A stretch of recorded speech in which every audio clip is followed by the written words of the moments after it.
Good evening, jammers, and welcome to Jams and Cocktails. I am your host, Brad Brock, and tonight we're telling some chilling tales of music and murder.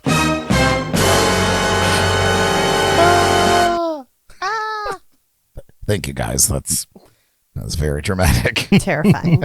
Give it up for the destruction crew here joining me in the lounge tonight, Ms. Jordy Taylor. Hello. And the master of disaster, Derek Zugel. What's up, guys? Yes, indeed. Yes, indeed. What were you going to say? You had Nothing. something to say? No. So much to say? I was just say what up, my homies. Nice. Well done, Jordyn. Well, thank you guys so much for tuning in live with us out there tonight on YouTube, Facebook, and listening in on Shore Life Radio. And thanks for the text, Derek. and thanks to those of you catching the show later on your favorite podcast platforms like Spotify or iHeartRadio. We are available to listen to there as well. Yeah, I asked Derek and Jordyn to remind me of something later when the show's over. And now I'm getting bombarded by text messages. So that should be fun. Listen, you guys, wherever you're catching the show, please like, share, and subscribe to our YouTube channel. Thank you, Jordyn, for that text. You're welcome. Speaking of YouTube, you guys.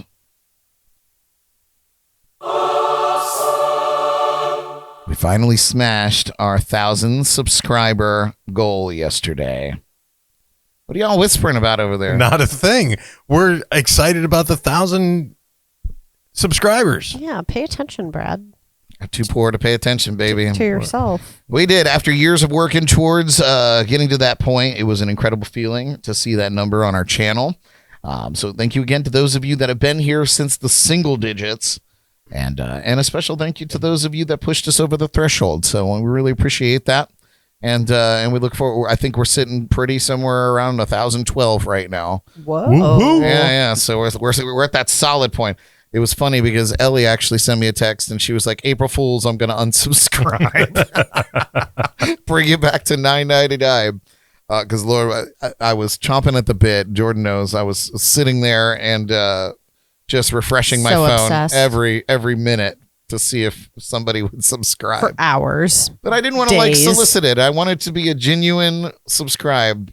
So we did that. We're going to do something special for her. We'll do some sort of celebration episode soon. So be on the lookout for details for that. It is a new month. What? Yeah. Can you believe that? It's a new month. So that means that we've got a new keg sponsor. Whoa. Yeah, that's right. Jordan's looking at it for the first time. Hang on a second. Let me Get a close up.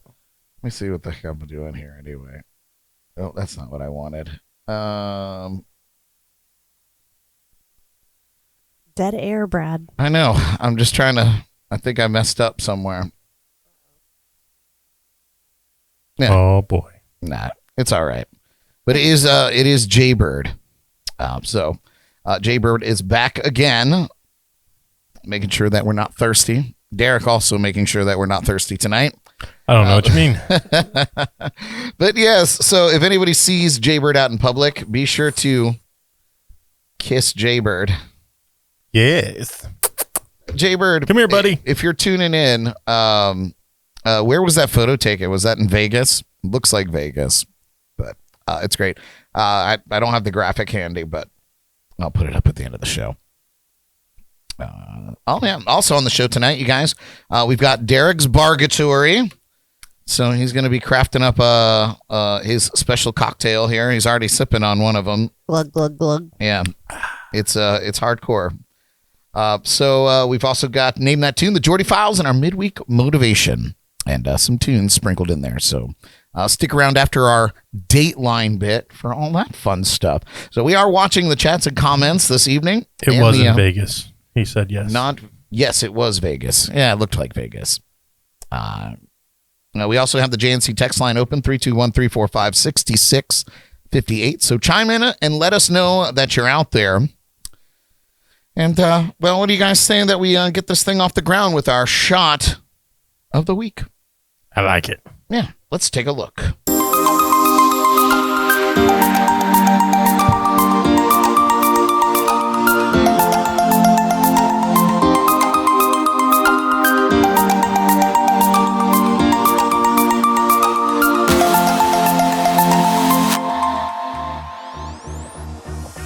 This week's Shot of the Week comes straight from the wild world of TikTok, where culinary creativity and cocktail curiosity collide. We stumbled across a viral experiment by none other than social media mixologist Doka Ryan, who had the brilliant, or possibly bonkers, idea of combining Werther's original hard candies with vodka in a mason jar. Simple, sweet, and strangely mysterious. The idea? Let those golden drops of caramel dissolve slowly into the booze, creating a rich, creamy, and totally mysterious flavor infusion. We have no idea what to expect, sweet perfection or sticky disaster, but you better believe we're trying it live on the show tonight. Before we dive into the taste test, here's the original video that started it all. Shout out to Doka Ryan for sending us down this delicious rabbit hole. I'm leaving Werther's Originals and vodka for a week, or until something interesting happens. Oops. There's been no bad Werther's infusions yet. And now, we wait. Well, it's been a week, and Werther's has worked in absolutely everything so far. There's no bone apple teeth, but there's time for a shot. Diboja!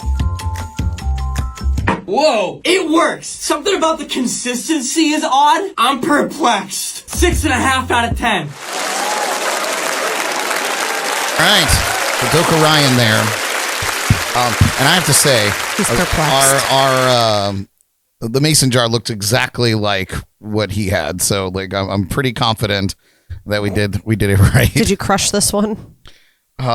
So I'm interested. Are you guys ready? I'm ready. Ready to give it a try? You didn't try it at all yet, Brad? I have not tried it at all. It's been sitting. What is the ratio? What do you mean ratio? It's How many candies it's in a mason bag, jar? a whole bag of Werther's and in each one? yeah, Oh. and vodka. Oh. So, Okay. as Doka Ryan said, Diboja. Divosia. Oh boy. Oh. Oh boy. Oh boy, Derek. Wow. Oh. Yeah. That is exceptional. That is worthy of the Werther's name. Ah, nice. That is delicious.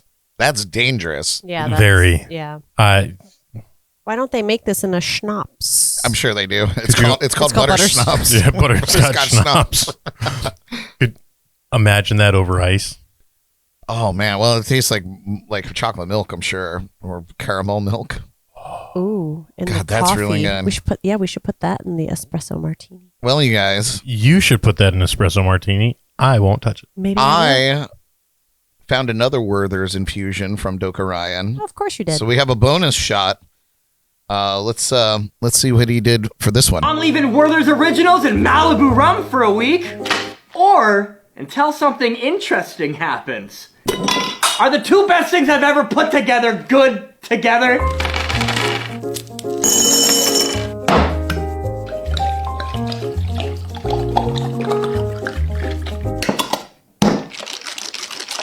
And now, we wait.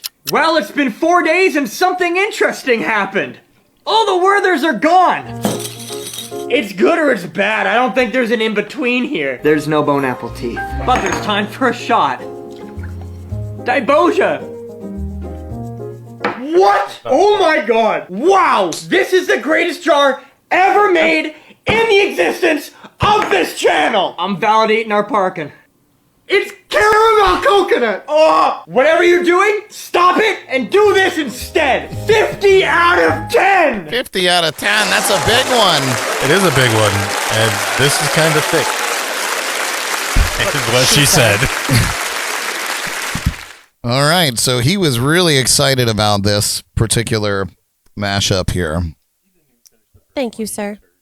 I have to take it slow. Yeah. It's burning the throat. Oh my God. I have a sensitive palate today. All right. Jordyn doesn't necessarily, she's not a big Malibu fan. She doesn't really like coconut. I don't this either. might be Yeah, I an don't interest- like coconut.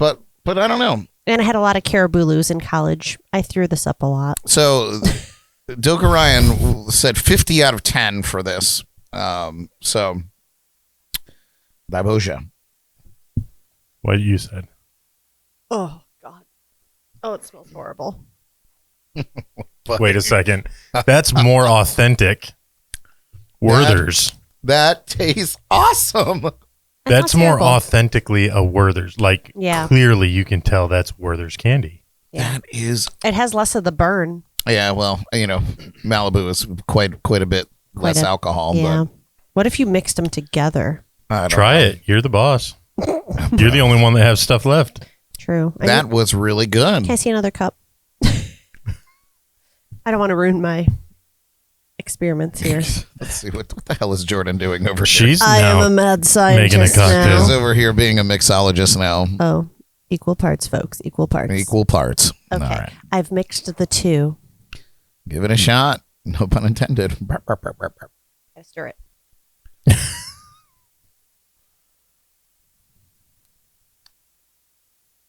I think we might have something new. Okay. Give it a try. Pass it around. nah. You want to try?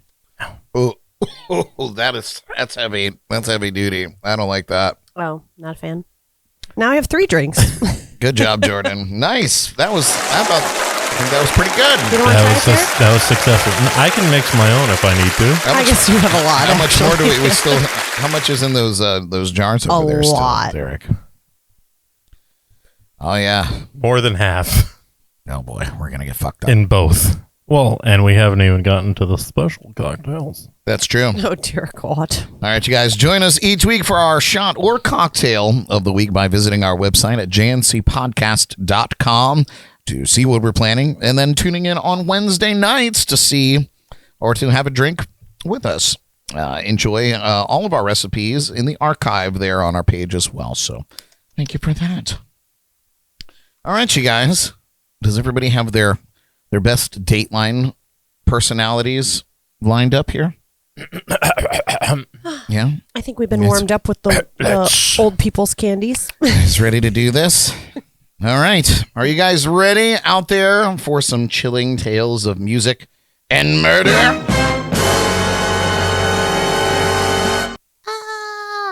All right. Dun, dun, dun. Yeah. So let me get my soundboard up because we've got a lot of that tonight. And here we go. You guys, we're going to get this started. Jams and Cocktails presents Music and Murder.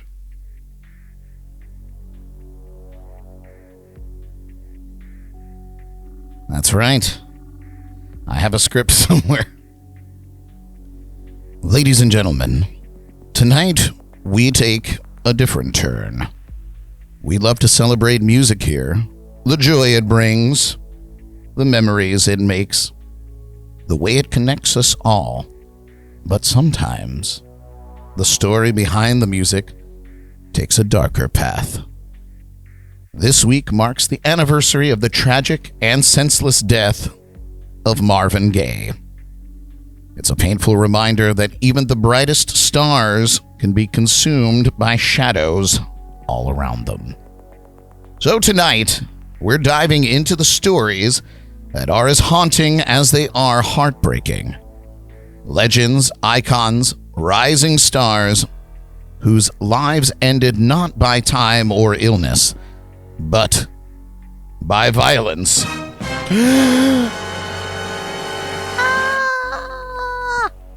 We'll tell their stories not to sensationalize, but to remember, to honor the voices lost, to reflect on the fragility of fame and the human lives behind the music we still play. This is not a celebration, but it is a tribute. This is Music and Murder. We start with the American singer-songwriter Marvin Gaye.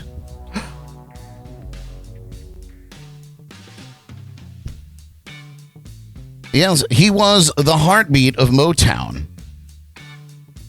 the smooth operator of soul. With songs like Get It On, What's Going On, and Sexual Healing, Marvin Gaye didn't just sing, he spoke to the soul of a nation. But behind the music was a man at war with himself and with his family. April 1st, 1984. It was Palm Sunday. Marvin was living with his parents in Los Angeles, recovering from personal and financial turmoil. He had given his father the very gun that would end his life.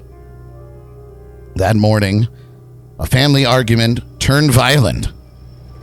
Marvin Gaye was shot twice in the chest by his own father, Marvin Gaye Sr., following a heated exchange. The first shot pierced his heart. He died moments later in his mother's arms, just one day before his 45th birthday. Fans were stunned. A musical genius taken in an instant. And by the man who brought him into the world. Marvin Gaye Sr. was charged with voluntary manslaughter. He received a suspended 6-year sentence and 5 years probation. He never served a day in prison. He sang about peace. He sang about love.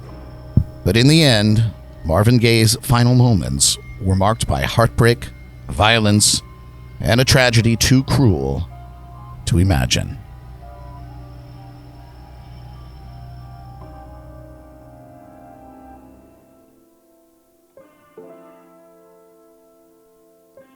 Next up on our list. How did that happen, first of all, though? All of that. I have so many questions. It had. Do we not discuss? It had. I mean, we can. Reflection period? We can discuss, I suppose. How did he get out of not serving any time for anything? And also, I think maybe because it was. What had happened? I think maybe because it was more of a domestic situation. Crime of passion. You know, and so it probably wasn't premeditated. He was shot in the chest. Yeah. Twice. But it wasn't premeditated, you know, so. So? There's a lot of factors.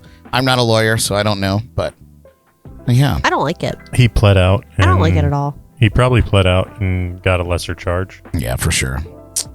All right. Who has Sam Cooke? What a turd his dad was.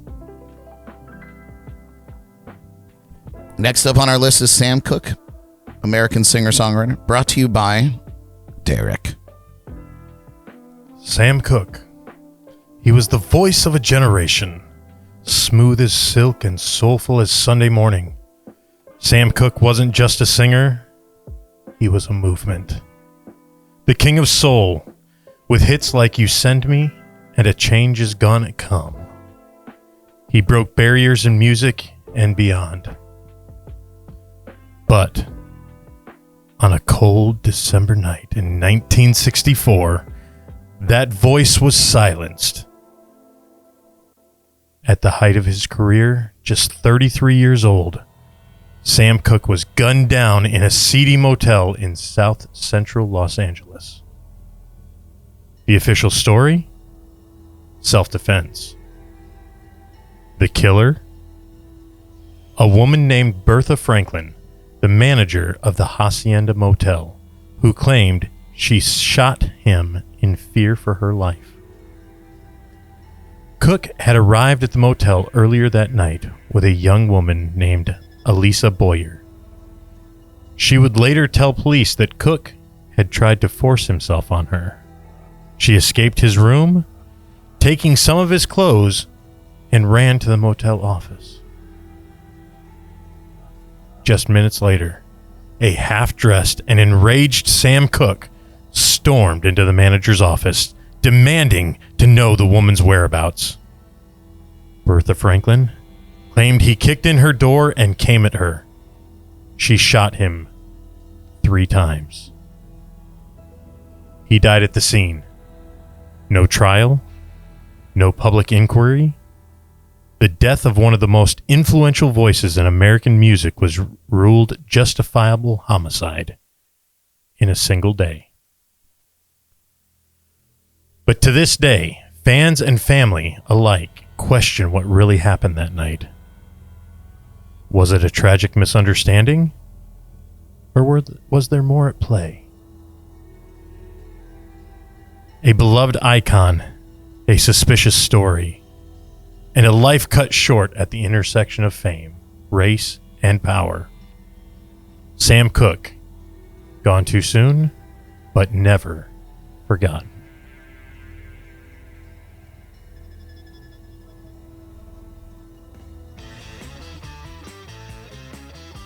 Next on our list on music and murder,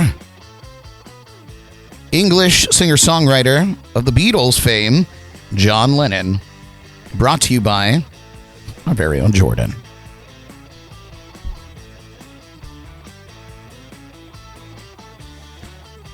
He sang of peace.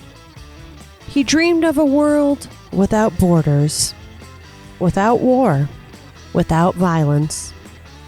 John Lennon, a Beatle, a poet, a revolutionary. His words moved millions. All we are saying is give peace a chance. But on a crisp December night in 1980, outside his home in New York City, peace was the very thing he was denied. December 8th, John Lennon and Yoko Ono returned home after a night at the recording studio. As they stepped out of their limo and into the archway of the Dakota, 5 bullets rang out. The shooter stood calmly in the shadows. He didn't flee. He didn't fight. He opened a book, The Catcher in the Rye, and began to read. His name? Mark David Chapman, a 25-year-old man from Hawaii, obsessed with the Beatles and with John Lennon. Earlier that day, Chapman had approached Lennon for an autograph. Lennon obliged, smiling, unaware he was signing for the man who would later end his life. 4 shots to the back. John Lennon collapsed in the arms of the doorman. He was rushed to Roosevelt Hospital, but it was too late. John Lennon was pronounced dead at 11:15 p.m. Millions wept. A candlelight vigil in Central Park drew crowds larger than most concerts. The world stood still for a man who had asked us all to imagine. Chapman pleaded guilty to second-degree murder. He was sentenced to 20 years to life and has remained behind bars ever since. A voice of peace, silenced by a senseless violence. A dreamer, gone too soon. And a question that still echoes through history. Why? John Lennon, gone in an instant, but his music and his message live on.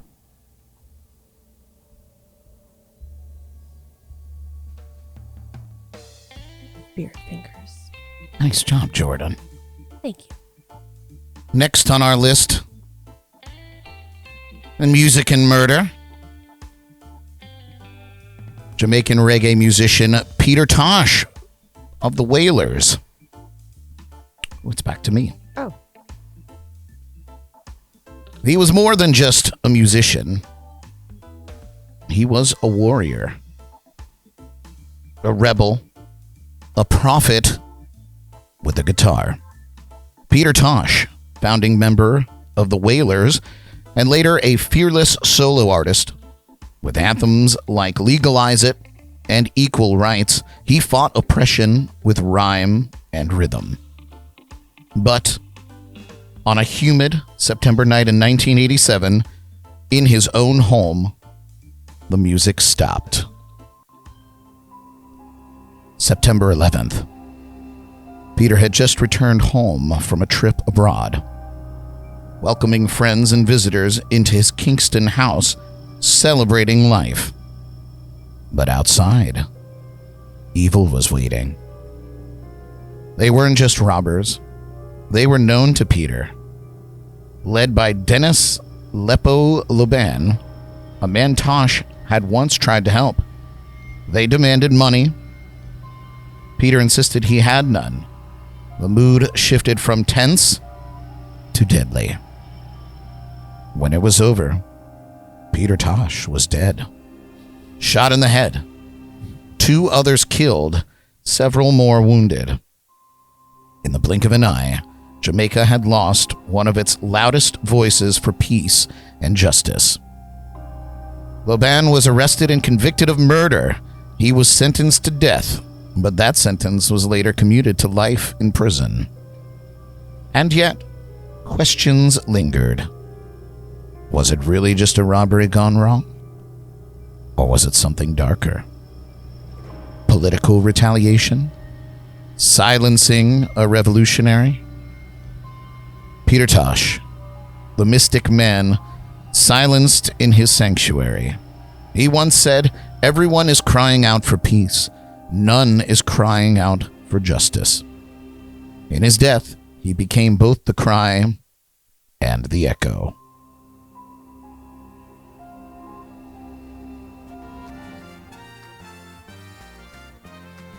Next on our list, American Tejano singer Selena Quintanilla Perez. Brought to you by Jordyn. She was more than a singer. She was La Reina, the queen of Tejano music. Selena Quintanilla had a smile that lit up stadiums, a voice that transcended borders, and a future as bright as the Texas sun. By the time she was 23, she had already broken records, crossed over genres, and captured hearts across the world. But on March 31st, 1995, her rising star fell, fast and tragically. That morning, Selena agreed to meet with a woman she once trusted, a woman she called a friend. Her name? Yolanda Saldivar, the president of her fan club, her boutique manager, and as Selena would learn, a thief. Selena had discovered financial discrepancies and intended to confront her. Room 158, a Days Inn in Corpus Christi. Selena demanded the missing financial records. An argument ensued, and then a gunshot. Selena staggered, wounded, through the hotel lobby, crying out, "Yolanda, she shot me." She collapsed in a pool of blood. Her heart stopped beating less than 2 hours later. She was 23 years old. The Latin music world was shattered. So were the millions who saw her not just as a superstar, but as family. Yolanda was arrested after a dramatic 9-hour standoff with police, holding the very gun that killed Selena in her own head. She was later convicted of first-degree murder and sentenced to life in prison with the possibility of parole in 2025. She had just begun to cross over from Tejano sensation to global icon. But her dream ended in betrayal, bloodshed, and heartbreak. Selena's legacy? It lives on. in music, in memory, in the voice of every girl who dared to dream bigger because of her.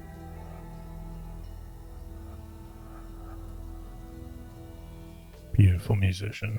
Beautiful. Thank God for Yeah. her. Just so you know, Yolanda Denied. was denied parole, Bitch. and for Sorry. good reason. Next up, also presented by Jordyn, Oh, great. is American rapper and actor, in case you didn't know, Tupac Shakur. He was a poet, a prophet, a provocateur. Did I say that wrong? Anyway, whatever. You got it. You nailed it. Oh no, Tupac Shakur wasn't just a rapper. He was a force of nature.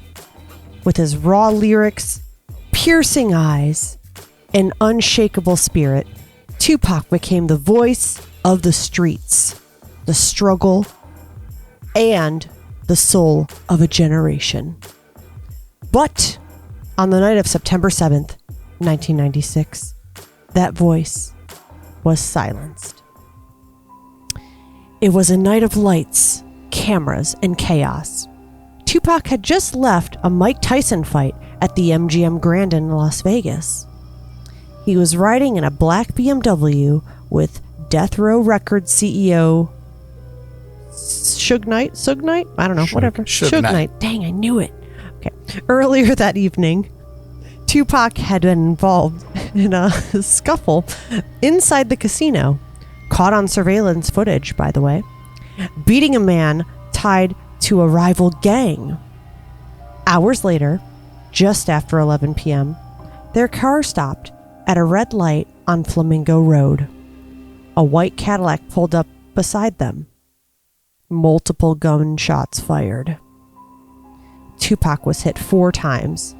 Suge Knight was grazed. The Cadillac sped off into the neon darkness. Tupac clung to life for 6 days. On September 13th, 1996, he died from his injuries. He was just 25 years old. The world lost a firebrand, a revolutionary, a complicated genius who challenged America to look in the mirror. The man suspected of pulling the trigger, Dwayne Keefe D. Davis, a known gang member and uncle to the man Tupac allegedly fought earlier that night. For decades, no arrests were made. Conspiracies swirled. Was it East Coast versus West Coast? A gang hit? A government plot? Then, 27 years later, in 2023, Keefe D was finally indicted for Tupac's murder after confessing in interviews and a memoir. His trial is pending, and spark it he did. Tupac Shakur, gone in a storm of bullets, but his words still burning. Nice, Jordyn. Next on our list, Murder in Music. From the other coast, the Notorious B.I.G., American rapper. Also brought to you by Jordyn. These are all the people that she knew.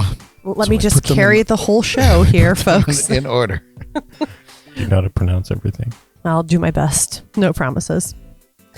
He called himself Big Papa, the Notorious B.I.G., Christopher Wallace. He was larger than life. Literally. No, I'm just kidding. I'm sorry. In presence. In flow. In fame. A Brooklyn-born storyteller with a velvet voice and razor-sharp wit. His debut album, Ready to Die, defended East Coast rap. Redefined. I think the shots are hitting. But just as his second record was about to drop, he lived out the title that made him a star. On March 8th, 1997, Biggie was in Los Angeles for a Soul Train Music Awards.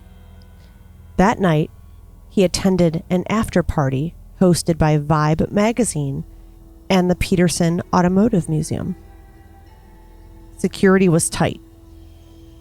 Tensions were high. The East Coast-West Coast feud was still raw. 12:45 a.m. As Biggie's GMC Suburban sat at a red light, a dark Chevy Impala pulled up alongside. 4 bullets struck him. Oh, coincident. 1 hit his heart. Christopher Wallace was pronounced dead at Cedars-Sinai Medical Center. He was 24 years old.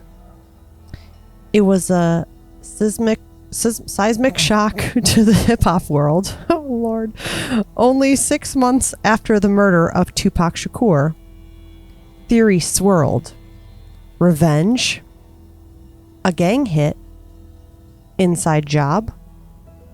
Despite years of investigation, the shooter was never found. The case remains unsolved. Some believe corrupt LAPD officers were involved. Others think it was retaliation for Tupac. The truth? Still hidden behind a wall of silence. He rapped about fame, danger, and death. And he predicted it too. But what Christopher Wallace left behind was more than mystery. He left a legacy. The Notorious B.I.G., gone before his time, but still hypnotizing the world with every beat.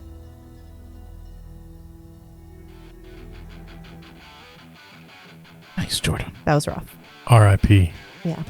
R.I.P. B.I.G. Sorry to disrespect you like that with my reading skills. Gone but not forgotten. Oof. Next up on our list of music and murder, Dimebag Darrell, American guitarist, best known for his role in Pantera. This one is brought to you by Derek. Dimebag Darrell. He was a metal god, a shredder of strings, the heart and soul of Pantera. Dimebag Darrell, with his signature pink beard, cowboy hat, and electrifying riffs, helped redefine heavy metal in the 90s. Fans didn't just admire him, they worshipped him. But on a winter night in 2004, in a small Ohio club, the music stopped mid-song. December 8th, the Alrosa Villa nightclub in Columbus, Ohio was packed. Dimebag Darrell was on stage with his new band, Damage Plan, launching into the opening chords of the first song. Seconds later, a man stormed the stage determined, armed, and without warning. Nathan Gale, a 25-year-old ex-Marine, opened fire. He shot Dimebag at point-blank range, then continued to fire into the crowd and at the band. In total, 4 people were killed, including a fan, a security guard, and a club employee. Police arrived within minutes. Officer James Niggemeyer entered the venue alone through the back door, rifle in hand, and ended the rampage with a single, fatal shot to Gale's head. The motive? Still unclear. Some say Gale believed Pantera had stolen his music. Others blamed mental illness. He had been discharged from the military and reportedly suffered from schizophrenia. The metal world was devastated. A hero slain while doing what he loved most, playing for his fans. No time to run, no chance to say goodbye.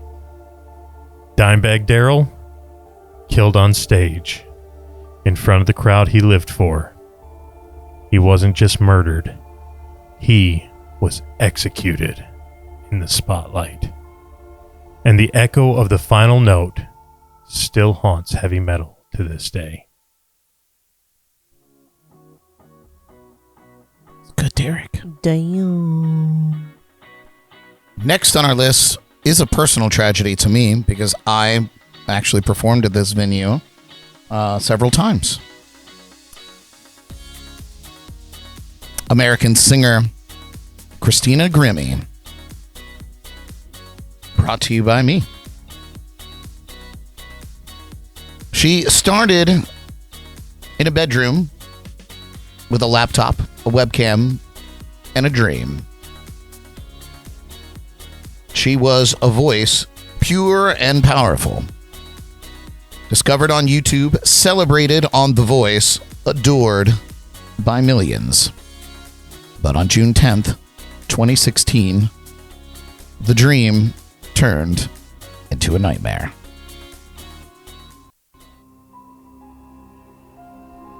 That night, Christina performed at the Plaza Live in Orlando, Florida. It was a small show, an intimate venue. And afterward, she did what she always did. She stayed to meet her fans. Smiling, hugging, signing autographs. And then, without warning, a man stepped forward, armed. He raised a Glock 19 pistol and shot her at point-blank range. 3 bullets.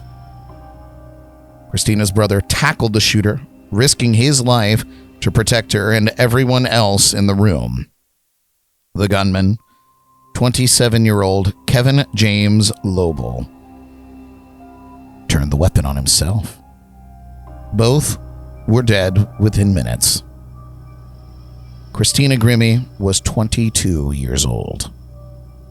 There was no warning, no note, no motive beyond obsession and delusion. Lobel had traveled from another city carrying 2 handguns, 2 loaded magazines, and a hunting knife. Security at the venue? Minimal. No metal detectors. No bag checks. Her family was shattered. The world was stunned. She had her whole future ahead of her. A record deal, a fan base, a gift. She believed in love, in faith, in music. And though her voice was stolen, it echoes through the lives she touched. Christina Grimmie, gone in a heartbeat, but never forgotten.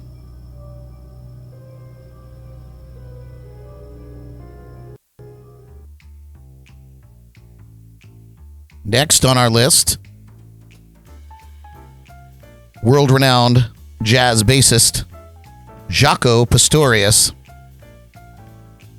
brought to you by Derek. Jaco Pastorius.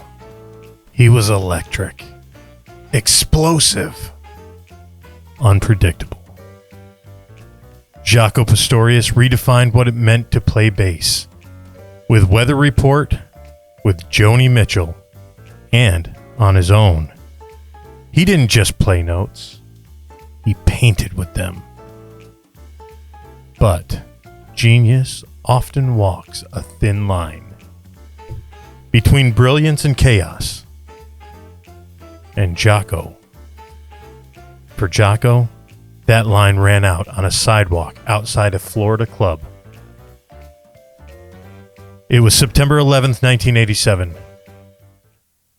Jaco had been spiraling, battling mental illness, drug use, and homelessness. He was bipolar and unmedicated. That night, he tried to sneak into the Midnight Bottle Club in Wilton Manors, Florida. The bouncer on duty Luke Haven didn't recognize the jazz legend. Didn't know the man before him had once shared stages with the greatest in the world. An argument turned into an altercation. Jaco, erratic and aggressive, was thrown out. He came back. There was a fight.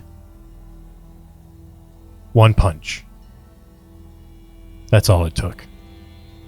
Jaco's head hit the pavement. He fell into a coma, and he never woke up. 10 days later, at just 35 years old, Jaco Pastorius was taken off life support. The man who had once been called the greatest bass player in the world died not in a blaze of glory, but in silence. Alone. Unseen. Luke Haven was charged with manslaughter. He served only 4 months behind bars. No long trial, no headlines, just a quiet end for a loud voice. Jaco Pastorius, the innovator, the icon, the enigma. His music still thunders, but the man, gone far too soon.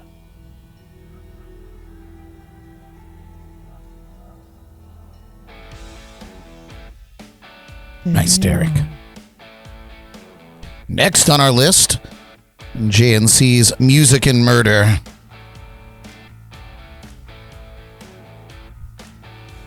American music producer, songwriter, and bassist of the band Mountain, Felix Pappalardi. Oh, that's me. He was a wizard behind the console, a master on the bass. Felix Pappalardi wasn't just a musician. He was the producer behind legendary bands like Cream, and later a founding member of the heavy rock band Mountain, known for their thunderous hit, Mississippi Queen. But behind the scenes, the harmony was unraveling.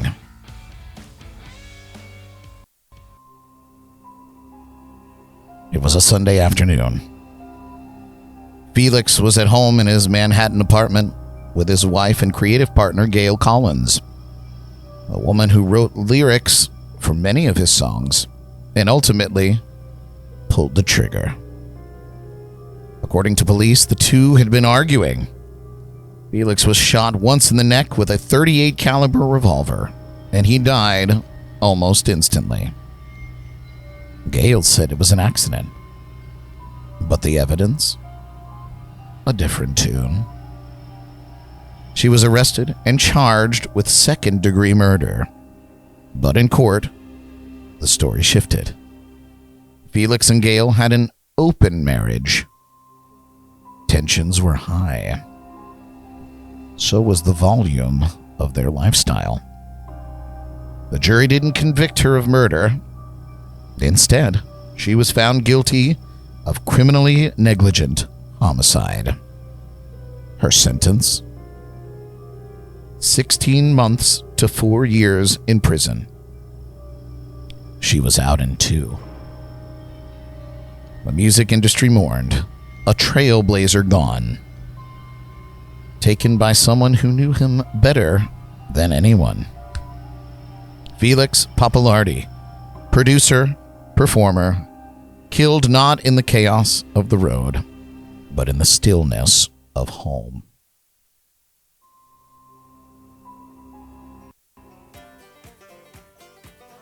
Next up on our list, somebody that Jordan's going to have a hard time pronouncing. You don't know that. It's got more American than 2 banjo syllables. player and comedian, famous on the show Hee Haw, David Stringbean Akeman. Brought to you by Jordyn. He was a fixture of old-time Americana, a country comedian with a banjo in hand and laughter in his heart. David Akeman, better known as Stringbean, was a regular on Hee Haw, one of the first Grand Ole Opry stars to mix humor and music in a way that felt homespun and real. But behind the funny man was a quiet life, a humble cabin, and a hidden fortune. On November 10th, 1973, Stringbean and his beloved wife Estelle returned home from the Opry, where he'd performed just hours earlier. The air was crisp. The leaves were falling. But something wasn't right. Inside, waiting in the darkness, were two men. John and Marvin Brown, cousins, burglars. They had broken in, searching for the rumored stash of cash Stringbean was said to keep hidden in the house. When the Akemans walked through the door, the Browns fired. David was shot and killed instantly, gunned down in the doorway. Estelle tried to flee, but was chased down and murdered just steps from the cabin. The killers got away, but not for long. John and Marvin Brown were arrested, tried, and convicted of first-degree murder. Both were sentenced to life in prison. Marvin died behind bars. John was paroled in 2014 after serving over 40 years. What did they steal? Almost nothing. The money? Never found. Rumors swirled for decades that Stringbean's savings, thousands in cash, were hidden in walls, under floorboards. Some of it was even discovered years later, rotted by time. The fans knew him as funny, but his final moments were anything but. David Stringbean Akeman laughed with millions, but died in honor, at home, in the hills he loved.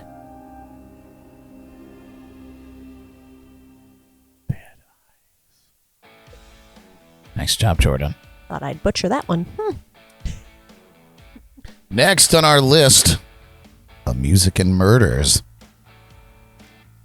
American musician of the band Riot, Rhett Forrester. Brought to you by Derek. Rhett Forrester. He had the look. He had the look. The sound. And the swagger. Rhett Forrester fronted the hard rock band Riot in the early 1980s, known for albums like Restless Breed and Born in America. He had pipes of pure fire and a stage presence to match. Though his time in the spotlight was brief, his fans never forgot the voice or the fury.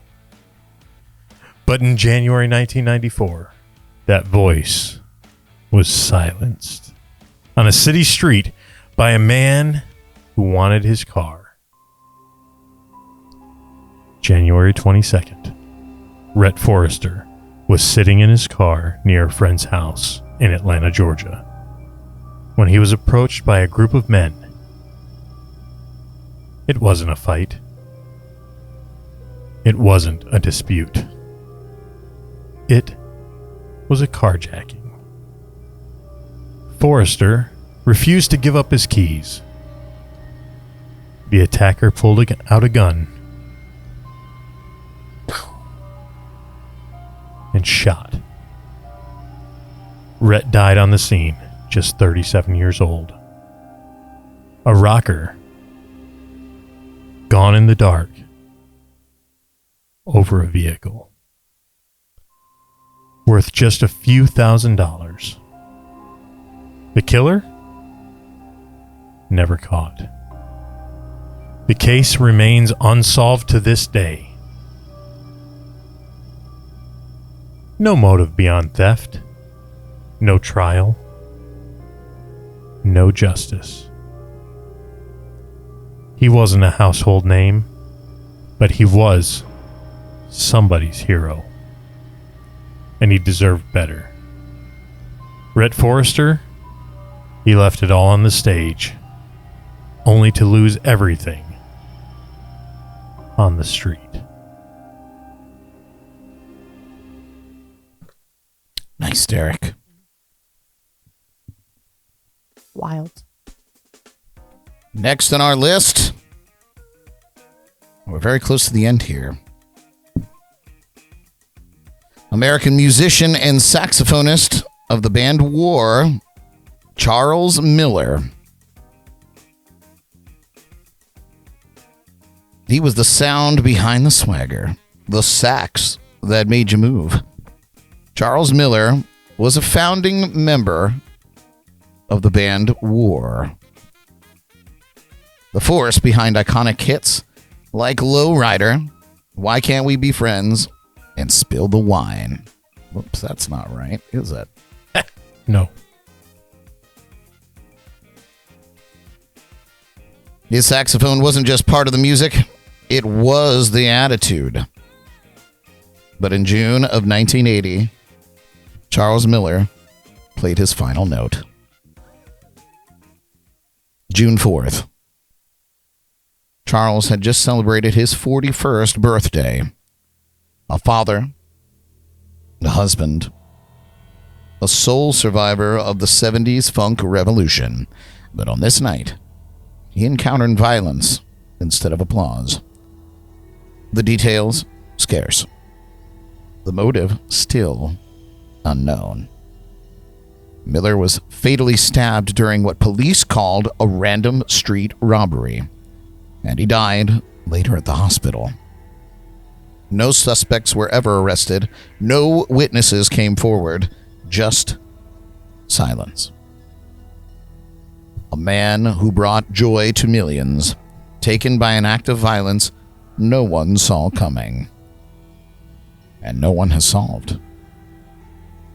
Charles Miller, he gave the world groove, and he was repaid with mystery.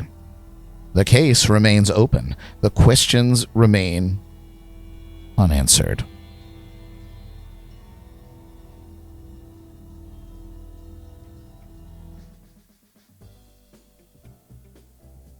And finally tonight, American singer John Whitehead of McFadden and Whitehead fame. This story is brought to you by Derek. John Whitehead, the voice behind an anthem. Half of the legendary duo McFadden and Whitehead co-wrote and sang the timeless hit, Ain't No Stoppin' Us Now. It was a rallying cry, a celebration of resilience, pride, and pushing forward. But in 2004, that forward momentum was brought to a screeching halt. May 11th, it was just another day.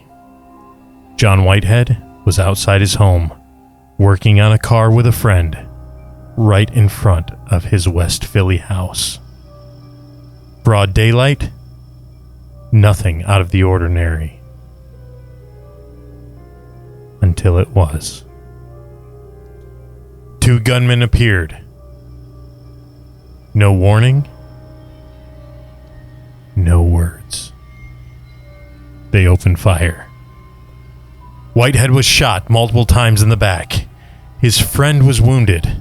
The shooters ran off into the morning light and vanished. John Whitehead was pronounced dead at the scene. He was only 55 years old. Police called it a possible case of mistaken identity, but never confirmed it. Was it a hit? A random act of violence? A warning meant for someone else? No suspects were arrested. No motive ever confirmed. And no one ever came forward. John Whitehead inspired millions to keep going, to never quit, to rise above. But in the end, John Whitehead became another soul lost to the senseless street violence. A man of music, a man of faith, and a murder that remains unsolved.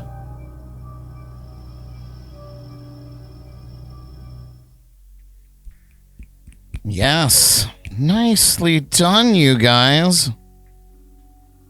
We hope you enjoyed this segment of Jams and Cocktails presents Music and Murder. We're going to take a quick break. Don't go away, because we've got Derek's Bargatory and Name That Tune up next. You're tuning in to Jams and Cocktails. Don't go away.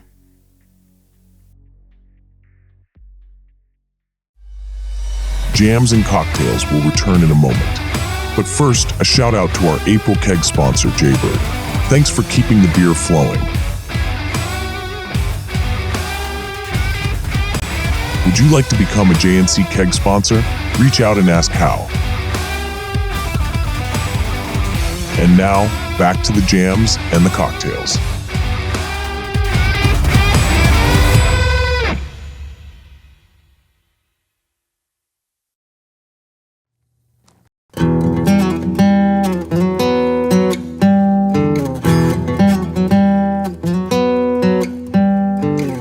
Baby, I can see you're calling.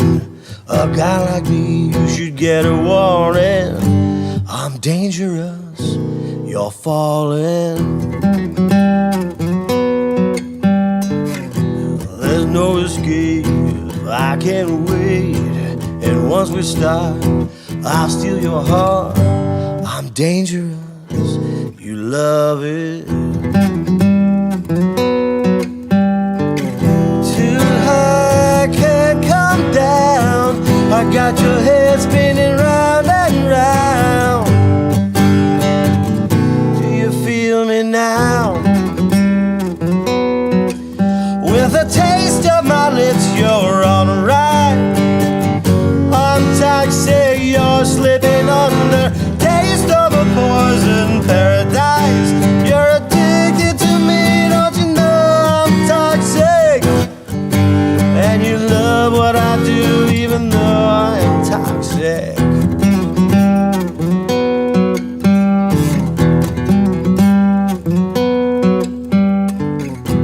It's getting late, I should give you up, but you took a sip of my devil's cup, and slowly it's taking over. With a taste of my lips, you're alright. I'm toxic, you're slipping under.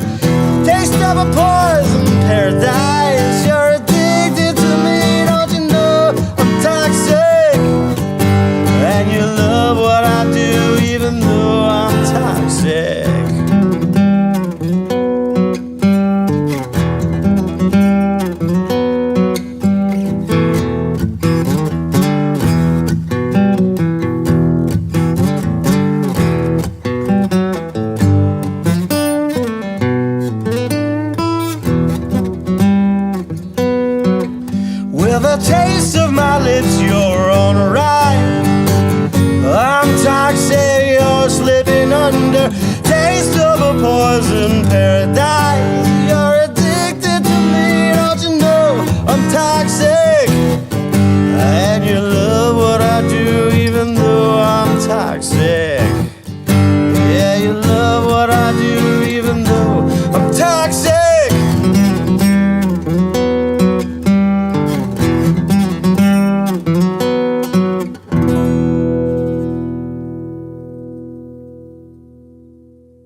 All right. We are back.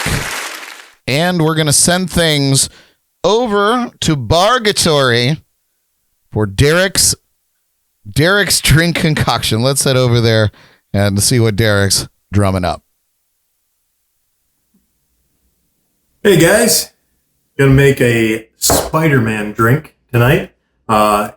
Sent to me by Anne, one of our listeners, one of our loyal listeners. She gave me this idea. So we're gonna start with 3/4 of an ounce of tequila. We're gonna use the Bracquila that Brad has. This might sound familiar to you guys, but yeah, enjoy it. Got 3/4 of an ounce of vodka.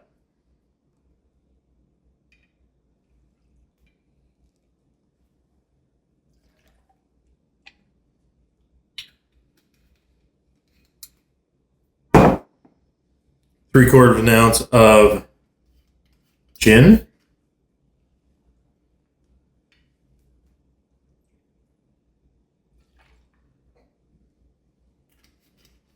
Three-quarters of an ounce of rum.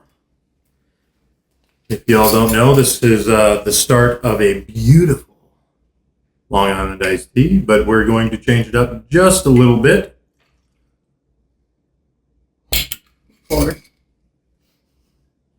Three-quarters of an ounce? What are you talking about? We got half an ounce of simple syrup. We've got 1 full ounce of Mr. Stack's sour cherry schnapps. That's 2 half ounces in case you all haven't done math. Yeah, math. We've been drinking. Little drinking tonight. We're gonna pour that into our mixing cup. Give it a little shake.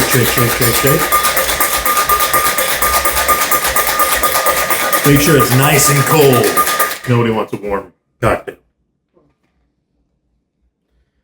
Since how I use the ice for my cup, you would normally strain it over fresh ice.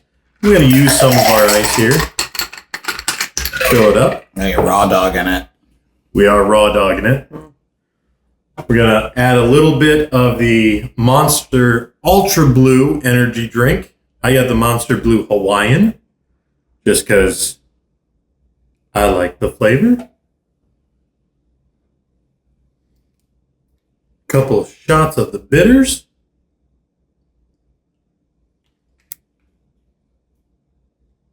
And then top it off with some blue curacao.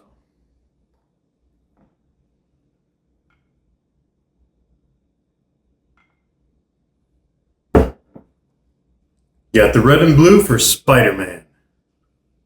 This is our Spider-Man drink. I'm going to give it a little mix. It turns purple when we give it a little mix. And Here, hold it up to the camera so they can see. Beautiful. The colors separate like that. Gorgeous.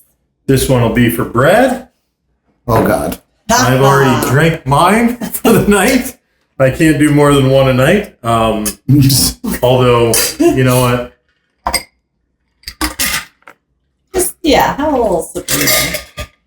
We'll make one for our behind-the-scenes guests to try. Oh. Elly? They don't know that yet. Oh.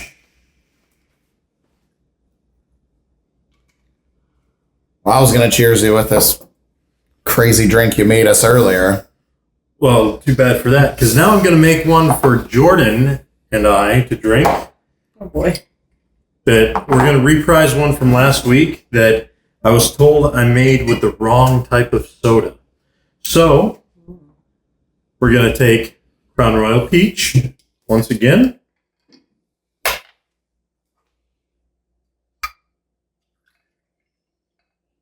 And it's going to be equal parts Crown Peach.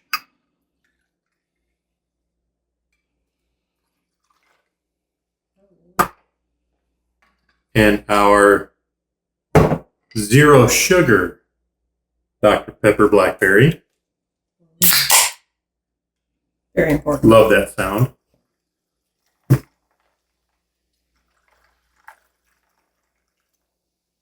Viola. And there we go.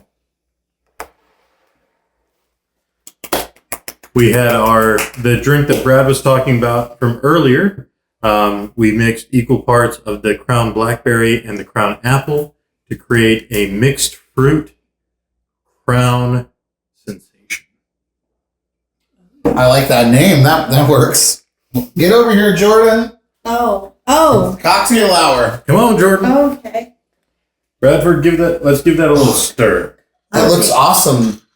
That looks awesome. I don't know that it is. These were inspired by Anne, one of our listeners, who has now dubbed me Captain Cocktail. Captain Cocktail. Cheers to Captain Cocktail. I think we have a new segment here, you guys. Captain Cocktail. Cheers. Oh, that's good. It's better than that. Ooh. Ooh. There's a lot going on in there, girl. Yeah. Tasting good? Ooh. Oh boy. Ooh-wee. Oh boy. Let your wife try it. We're gonna kick Brad off. Oh, gonna be shitting the bed tonight for sure. Again? Yeah, but this time with passion and conviction. That's crazy. All those flavors. Now what? Wow. That blue one. What was that flavor that you said because you like this the Hawaiian? What is that flavor? Is it like pineapple, coconut? It's mango, actually. Oh, I hate mango, but that's actually So do not I. bad. But when it's in this version, it's fantastic. Oh, hey. Just in time. You know, we got special guests here. And we just so happen to have a little cocktail for her. Oh, Let's give it a little mixy mix. No, Go, I can do sir. a sip. I can do a sip. Well, come on over and say hi. That's purple like your shirt and matches you, Jared. It was red and blue. Hey, look, you guys. The gang's all here. That Cheers. What is this? The What am I Spider-Man. The Spider-Man. Oh. Hey, cheers to 1,000. 1,000. Oh, yeah. Thank you, guys.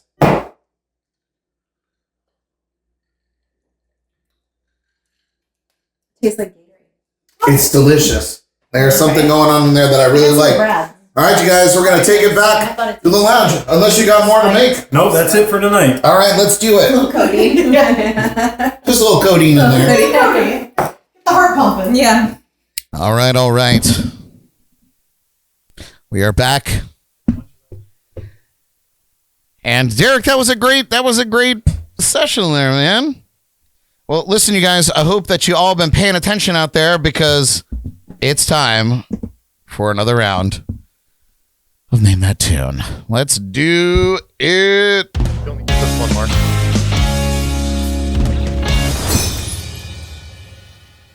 I didn't see it. I had my eyes closed. It's okay. You don't have your glasses on. Oh, you want to try those? Butterscotch and Malibu. Oh, Jesus, Brad. I was throwing headphones around. Oh. Just making shit happen, you know? That's what we're doing here. All right, you guys, we invite all of our live viewers and listeners to play along with us in the chats and comments and the JNC text line at 321-345-6658. We are looking for the name of the song and the artist or band performing it. Tonight's category is, you might have guessed it, music and murder.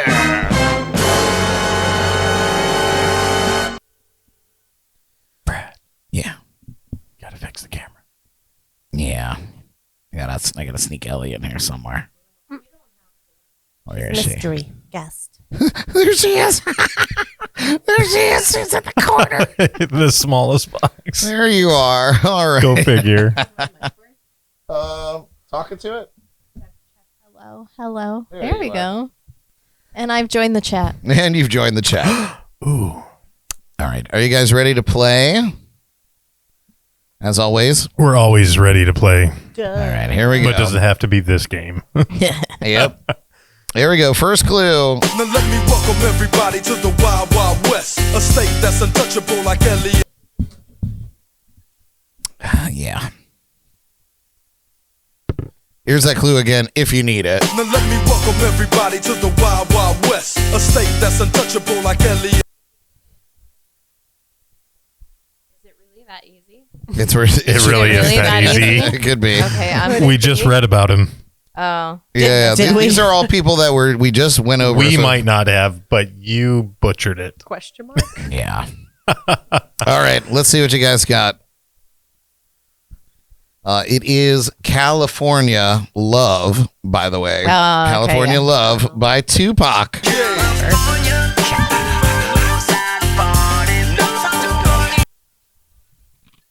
I gotta tell you, man, that song Slaps donkey. First of all, like back in the 90s, like yeah, I guess it does. Oh, I thought those were. Tupac was such a polarizing character and personality of the 90s. And it's just interesting that his music is lived on to just be universal. You know, like that song particularly. Anybody that is in the ether at all knows California Love. It's the same with like Call Me Big Papa, B.I.G. You know, I don't know. Spoiler You're so alert. cultured, Brad. Yeah, I just, I learned it. What's cool about doing these types of shows is, like they're weird and they're interesting and it's a departure of what we normally do. But like I get to learn a lot about, these artists that inspired me growing up. So, Okay, anyway. but do you think if you asked like a 16-year-old, they'd know those songs? Absolutely. You think? Yeah, because a 16-year-old has a parent that's the same age as me. A 16-year-old And- has TikTok, and they're on TikTok. Yeah. So, like, their parents are my age, and I grew up on Pac and Biggie and all those guys, like, in Diddy even. But do you think they would know who they were? Or do you think they would just know the song? Jordyn, I can go in your closet right now and pull a Biggie Smalls t-shirt out. Probably a Okay, Tupac. I'm also not 16, Brad. And you act probably, like probably it. got a Tupac shirt in there, I wish. too. Probably. All right. No, I got to get one of those for the collection. Here is the next clue. The 16-year-old kid might not know who this is. I got in town a month ago. I seen a lot of girls. Start going through all the people that you've read about, Jordyn. Here it is again. Here it No, is you again. have notes? We did just read about all these guys. I seen a lot of girls. I know it's not him. It's definitely not. It might be him. Which one of us read about him, Brad? No, know I'm not the giving any song. hints. Why not? While we are in a lull, I want to say welcome back to my favorite Brock. Well, you guys are tied. Jordyn and Elly are tied for my favorite I'm not Brock. technically a Brock anymore. You will always be a Brock to me. I'll always be a broccoli. You're always Yeah. a broccoli. So, welcome back to Elly. We've missed Thanks. you. Yeah, thanks for stopping through. Yeah. Just in time for the good shit. Yeah. I'm obviously just trying to buy time until chat says something that I read about him. Once upon a time. All right, let's see what you guys got. Wait, I'm not done. Oh, that's the song. You do this song. I know I do. You do this song. Yeah, I I do. knew I knew it from somewhere. What do you got? What do you got? Come on, Derek, show me. and Yes, it is Sam Cooke, Another Saturday Night. Another Saturday night, and I don't know nobody. I got no money because I just got Derek, paid. this drink is insane. It's good, right? There's so much liquor in here, and I'm smashing it like grape juice. Oh my It's God. delicious.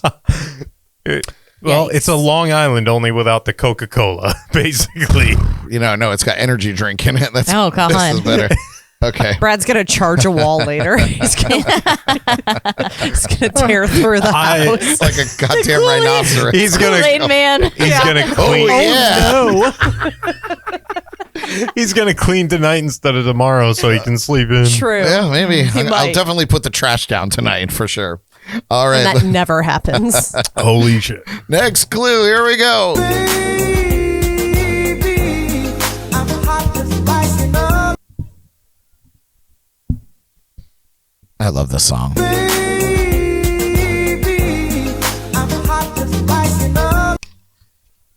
P.S. Happy birthday to this gentleman. Happy heavenly birthday. I know who this is just because you said that. Yes, happy heavenly His birthday. murder day was yesterday and his birthday's today. I know he was murdered one day before his birthday. Trash. Yeah, and it wasn't an April Fool's. Let's see what you guys got. I haven't finished. I was talking. Sorry. Oh, Jaybird said another Saturday night was one of Chi-Chi's favorite songs. I remember Chi-Chi. It is definitely not Let's Get It On. Good Lord. It's beer 30. Jordyn, change your answer. Is it not that? Oh, yeah, it's not. It's not Let's Get It On. Marvin Gaye did not do Let's Get It On. Was that Barry White? Yes, he did. Did he do that? Yeah, He did do that one. but that was not the song. I'll never tell.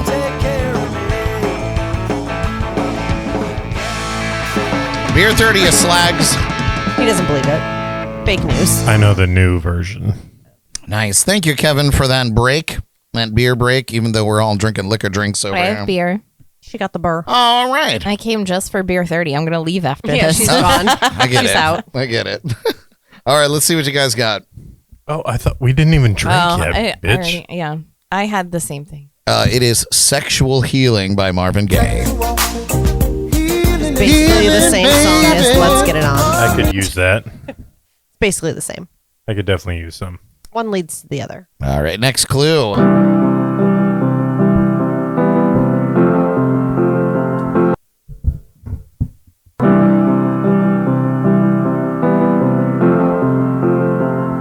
So iconic. There's no words. We all just know. You don't need it. You don't need it.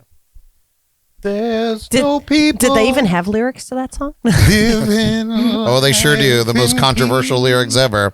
Yes. Oh. John Lennon, Imagine. Nice job. And finally, on this round of Name That Tune, here we go. Way back when I had the red and black lumberjack with the hat to match. Remember rapping do the heart, you never thought that Do you hip-hop have- would take it this far. Do you have Now this I'm in shirt? the limelight 'cause I rhyme tight. Yeah. Sorry. All right, Jordyn. No, you didn't need to stop. Here, do it again. Way back when I had the red and black lumberjack the world with the hat to match. Remember? Oh, what's the name of the song, though? It's a stupid name. I know it is. Yeah, Think it's a stupid about- name. He never mentions it At all. once. Apples, oranges, and cranberry. Oh, yeah. I mean, yeah, that'll get you. Fruit? Jaybird, Fruity Jaybird, song? the only one playing in the YouTube chat tonight, says, I don't know, sound like Biggie. What do you guys got? Let's see it. It is Juicy. Juicy. B.I.G. The notorious one himself. Oh my Jesus. Now you know. And if you don't know, Now you know. now you know. Dude. You know, Dude. It's homie. Nice job. Well done. Dude. where's my car? Tubular. All right.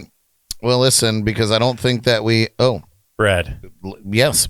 make sure you take the 1,000 picture. Thank you. Can you remind me again when the show ends? I was trying to send it to I'm the... going to take a little snooze during this next segment. I'm not gonna lie. When we had the moment with the drinks in the bar area, I thought we were maybe gonna take the photo there when we all came. With and got the the four drink. of us? Yeah, that Yeah. would have been great. Well, Yeah, we'll still do it. in general. We're- But then I was like, oh, we're just having a sip here. Okay. Yeah, we're still going to do that. We got to take a proper picture. I need high res. You know what I mean? All right, you guys, because we don't think that we made Jordyn read enough tonight. It's time for this week's entertainment news in the Jordy Files. Jordy.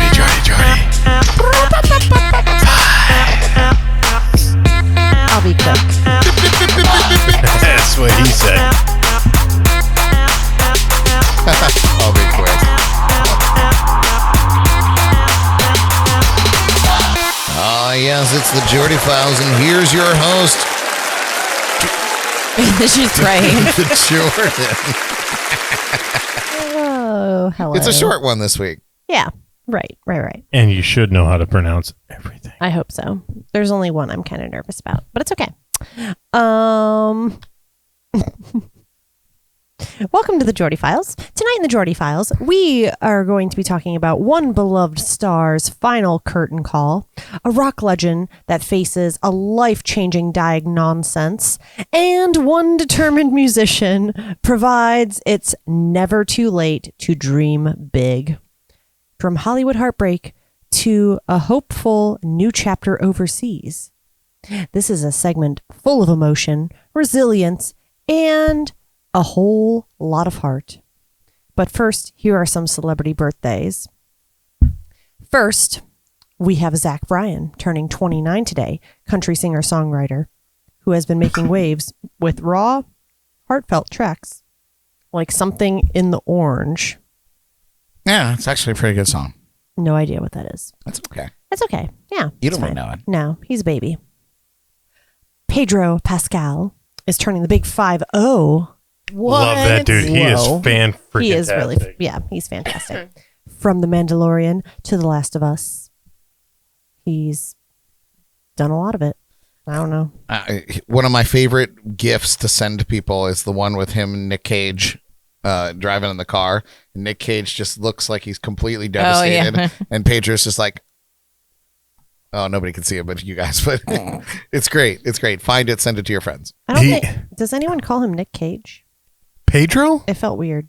Or Nicolas Cage? Nicolas Cage. I was going to say, nobody calls Pedro Nicolas Cage. Yeah, Nick Cage. It's just like Bill Shatner. It's like you know him personally. Yeah, he's my friend. Oh, okay. The Capolas. I loved Pedro Pascal in Game of Thrones. I wish they would have done him better. Yeah. They did him enough.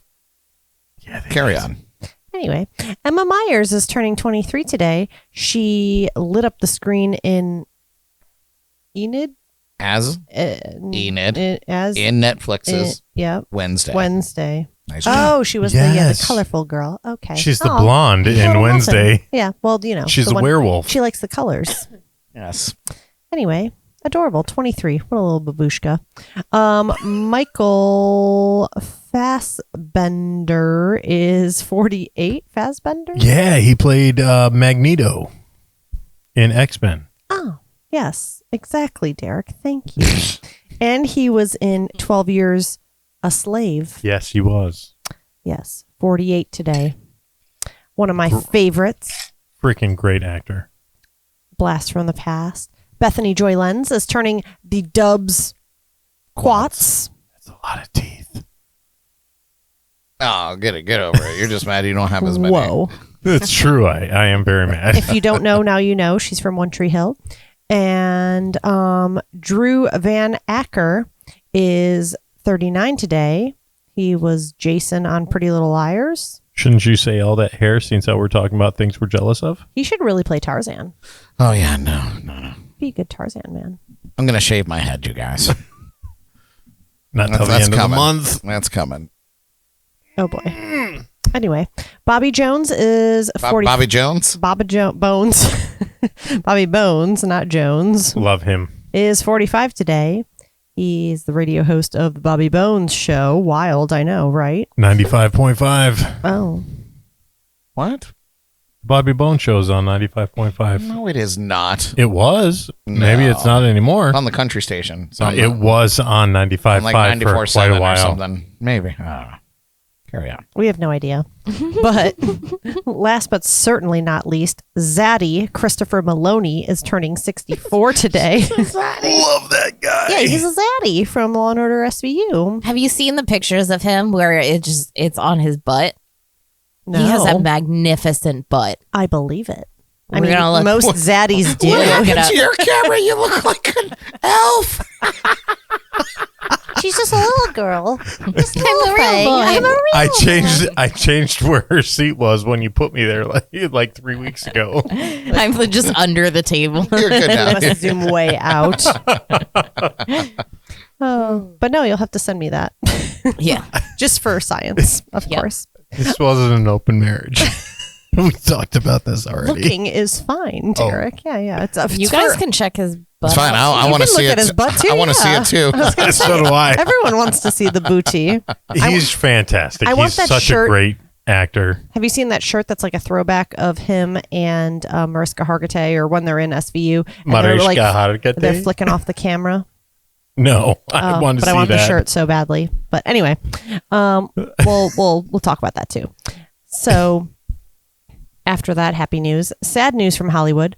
Val Kilmer, the iconic actor known for unforgettable roles like Iceman Man in Top Gun, Batman in Batman Forever, and rock legend Jim Morrison in The Doors, has passed away at 65. And Iceman.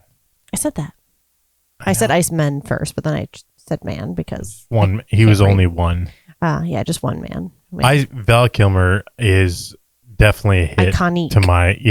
Definitely a hit to our generation. Yeah. He passed away Tuesday night in LA, surrounded by loved ones after battling pneumonia. Damn pneumonia. Every time. But flipping time. It wasn't just pneumonia because he's been sick for quite a while. Yeah. What do you have? Throat cancer? Throat cancer, the pneumonia, so many different issues that he had. And it was just the pneumonia that took him overall. It always is. Yeah. It's complications from other things. Ugh. Tragic. But 65, what a baby. Huh. Yeah, that's pretty young. Yeah.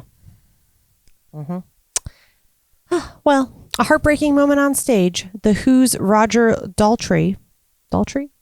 Yes, ma'am. Sweet. Revealed during a special Teenage Cancer Trust show at London's Royal Albert Hall. We were there, Brad. It was under construction, but we were there. Yeah. So we didn't really see it, but we did. Okay. That he's going blind. The legendary frontman told the crowd, "Thank God I still got my voice." Adding a nod. Join the club, Roger. Jesus. Yeah. Adding a nod to Tommy, the band's iconic rock opera. Yeah. Oh, good one. Yeah. Mm-hmm. Daltrey. You don't know about Tommy, do you? Nope, no idea. Tommy Lee? He was the pinball wizard. Oh. He's blind. Deaf, dumb, and blind. Oh. Daltrey didn't share how serious his condition is, but fans are hoping it won't slow him down.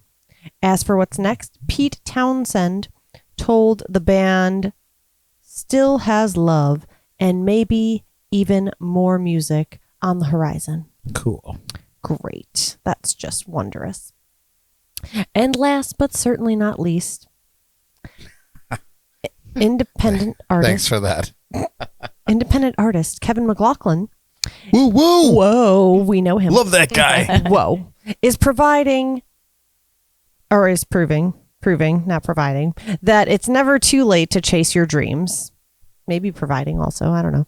After putting his music career on hold to raise his children, he's back and gearing up for his first international tour this summer in the UK.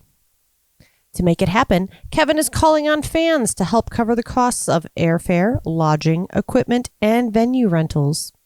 As a self-funded musician, every contribution counts, and supporters donating $100 or more will even receive a special merch pack. Check out his live album here and learn more at kevinmcloughlinband.com. In case you don't know how to spell that, because I probably wouldn't, it's KevinMcLoughlin,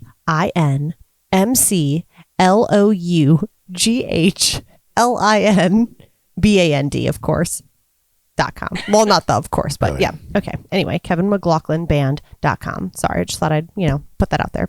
Let's help make his tour a reality. And that's yay, Kevin. We love you. And that's all for this week. Thank you. Come back next week to see what else I can mess up. Love you. Peace out. Nice job, Jordyn. Thanks. All right. Very quickly. That was rough. I received this from Jaybird on the text line 321-345-6658. And Derek, I stand corrected. If you're looking at the screen there, it says the Bobby Bones Show 95.5 The Bull. Not iHeart. That's never question Derek that's again. That's not the 95.5 here. The 95.5 here is Wild 95.5. But I didn't say that. I know you didn't. 95.5. So thank you Jaybird for putting it. It's convenient that Jaybird's sign is right there. Kiss Jaybird. That's for you, buddy. Can we pull up the picture that I sent? Yes. Can I text it to the? It's 321-351-65. What? 321-345-6658. It is a good butt, though. Yeah. Will it work? Oh no, it's not gonna do. Here, I can do it here. That's a good butt. Maybe. Oh my God, it's just a photograph. Yeah. Lots of butt poses. 345-66. Oh my God, I just opened 5 of them. What? Oh, God. So many butts. I gotta crash my computer. What's the last 2 digits? 321-345-6658. Derek, Jesus Christ, it's our number. 321-345. 321-345-6658. Wow. I hate you guys. But I also love the you. The more you say it, the more people that will You say hear it so fast. Calm the fuck down. Yeah, it's a. Where did I save that? The number doesn't Where did I mesh save at that, all. Elly? I don't know where I saved that. Well, you had 5 of them on your desktop. I did. And now I have another one. I want to save it on the desktop. See what happened? We've been drinking all night. Yeah, you had some weird drinks. Oh God, you drank Oh all mine. my too. God! Did you pour I it in just there, said Brad? this. Yeah, I had Somebody- ice. There was ice in there. All right, here we go, Elly. Oh Lord. All hail Chris Maloney's butt. But look at that. That's a good butt. Is it not fantastic? Here, let me. There's if you just Google Chris Maloney's butt, so many pictures come up. It's insane. Why is he always standing so sexy? Linda said, "Send it to me, Elly." Yeah, I got you, Linda. It's And those he's got. pants. I was love gonna how say they he's put got little. good pants. I love too. how they put little peaches on there. So good, nice. No, it's a good butt. It's a firm butt. Yeah. Oh well, that was a fun excursion. Since I don't think that we've got. Let's give it 10s across the board. Here.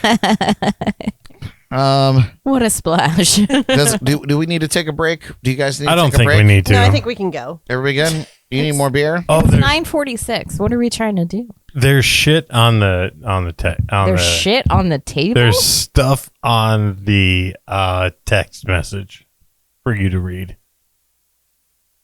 Derek's sending you dick pics. Yes, I am.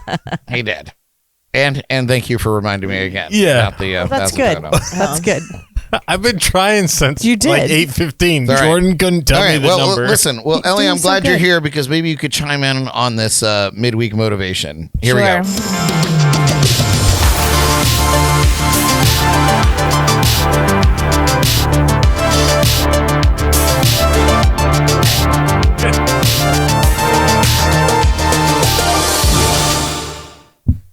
All right, welcome to Midweek Motivation.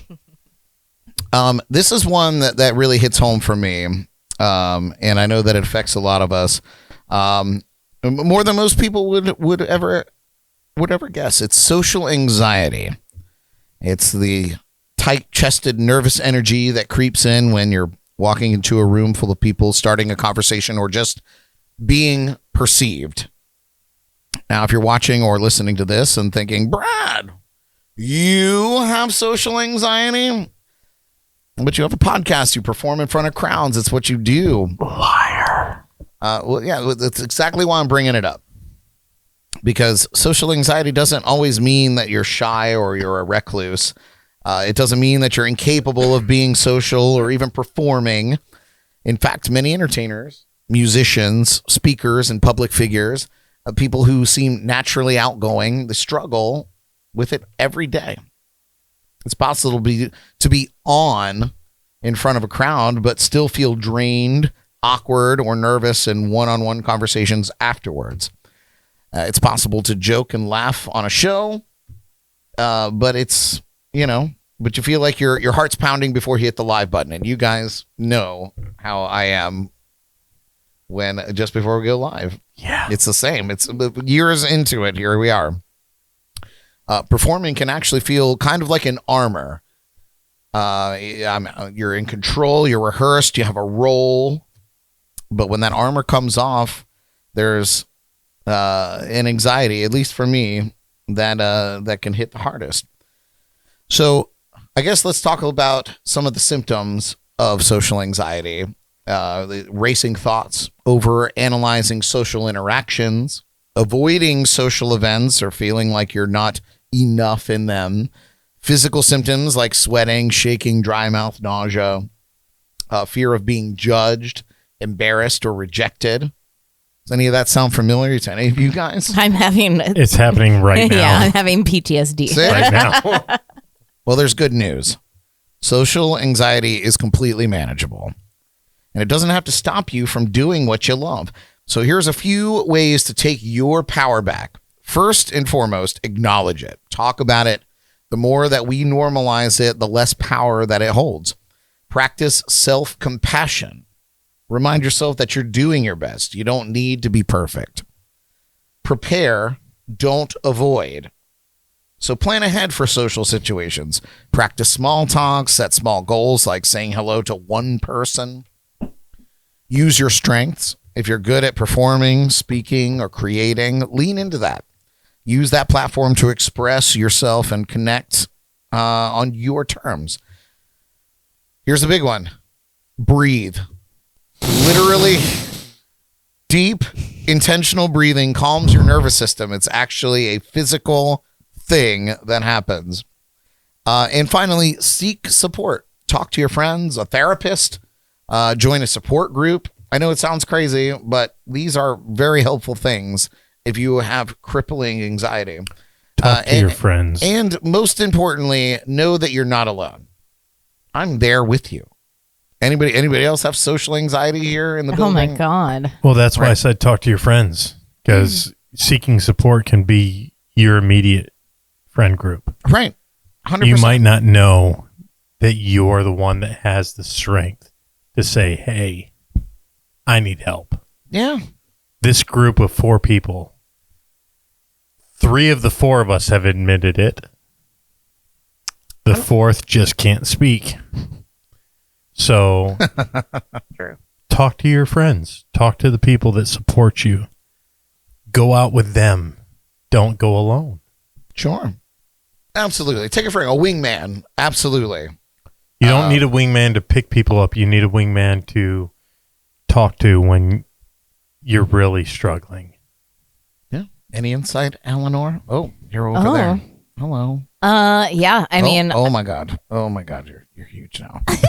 I'm kind of a big deal. Yeah, you are. Oh God. Ooh, Oh, hello. God, There's me. I've ruined everything. Yeah. Cover up Derek. I know how to do it. With you, it's all right. There we go. No, I had so bad of social anxiety that I couldn't leave my house. Mm-hmm. What they call that, agoraphobia or whatever. Like it would take me hours of like psyching myself up, and then I still just couldn't do it. And I think one of the biggest things that helped me get out of that was being honest with myself about it and being honest with everyone else. Like now, like if I feel anxiety, I'll text you or Jordyn or Derek. I'll be like, can you guys like meet me outside just so that you can walk with me into the building? Because if I have to do it myself, I'm not going in. And that's just like being able to be open and honest with yourself with it is the first part of healing it. Number one on the list here. Yeah. Acknowledge it. Yeah. You have to. You absolutely have to. And then, anyone that's going to give you shit about it is like, no, suck it up. They're not your people. Yeah, that's they're not not your your people. support system. So then you have to find the people that are not inconvenienced by it and are like, absolutely, I want you to join us. So I'm going to do this little bit that will help me get you to have fun with us. Because getting there, the thing with social anxiety and anxiety in general is it's getting to your destination, whatever that destination is, whether it's performing, whether it's, having to do a presentation or a speech or a meeting. Once you're in it, you're fine. Right. Once you're in it, you're good because there's nothing else that you can do. You just have to get through it. But you have anxiety up until that point, and you just have to kind of like be your own cheerleader a little bit and psych yourself up and be like, what's the worst that's going to happen? What's the worst that's going to happen? You embarrass yourself? Oh, well, who cares? and for me personally, that's where I kind of came up with this topic tonight is because I find myself, like I perform for a living. I perform in front of people in public for a living. It's what I do. It's how I earn money. I enjoy it. But the truth is, when I'm doing it, it's all good. Yeah. When I'm just like I said earlier, when I'm in control of the situation, when I am doing what I do, when I'm playing the part, it's all good. But the minutes before I get on set is heart-wrenching. When I'm looking at everybody in the audience, because in a lot of situations, I'm about to interrupt their whole life. Yeah. Everyone's eyes are about to be on you. They're eating dinner. They're having what drinks. The fuck is they're this guy watching doing? the ball game. They're doing whatever, and been hired to do a job. I come in and all of a sudden it's like, I'm going to make some noise, and everybody looks. And how many times have you been in a situation, because you've been playing music for 1,000 years, right? Yes, thank you for that. But how many times have you had like bad interactions? Oh, tons. It's and that's PTSD. Like that goes deep. But that causes the anxiety as well. So like if you have those bad situations, because I think that's where a lot of anxiety comes from, is you've been in one situation that went not great, and trauma. now it's trauma completely. Trauma. Yeah. So once you realize, like not every time is like that. You're just like, but I've handled it all in the past. I can handle it. Yeah. I hit the first note. I look around the room. I see, like, my biggest thing is, am I too loud? Am I really disturbing people? And I'll look and I'll see. But then I just get in the groove and I go. And then the next bit is when I get off the set and somebody has the audacity to come up to me and say words, listen, honestly, please come and talk to me. It's actually wonderful. Ask me about my setup. Ask me about my thing. I love doing that. But that initial thing, I want to run and crawl under the nearest, anything, bridge, anything. So you're a performer, Brad. Yep. We're on YouTube. We're on social media. But to take it down to a lesser level, okay, there have been times where my anxiety has gotten to me so much where I've reached out to Elly, I've reached out to Jordyn, and it's literally been, I can't do this today. I can't go in front of people on YouTube. I can't go in front of people on the internet and handle this. And going through the steps, I've acknowledged I just can't do this. And just to mix up some of your stages here, it has been one of you that have reached back out to me and said, you know what, Derek, it's okay. It's okay. You don't have to, but we're here for you if you do. 100%. Safe space. And then there's that, you know what, I have support. I have the people that care about me. It might be one person. It might be two people. It might be three people. It might be 100 people that support you in what you're doing. It doesn't matter how many people it is. It could be, like I said, that one person that says, hey, it's okay if you're not here, but we'd really like you to be there. Sure. And that person gives you that self-compassion to say, you know what, I've got something to add. And then you have that prepare, don't avoid, like you said. Yeah. Because you've got those people that support you 100%. You guys have supported me 100%, even when I've felt the lowest of my lows. And seeking that is a strength. Use your strength. Use the people around you to make you feel like you're worth a damn. Sometimes you don't feel that way. But the people around you are that strength. That's why you have to build that. And, of course, breathe. Just be like, I've got this. Literally, because I've got breathing is underrated. Support. I've got the support that I deserve, that I need. And you guys personally have been there for me There are people out there for you. We are there for, if you are watching this show, we are there for you. Just like you've been there for us. There's 1,000 people out there that have reached out and said, you know what, we want to watch you guys. There's 1,012 people that have reached out and said, we're going to be there for you guys. We are going to be there for you as well.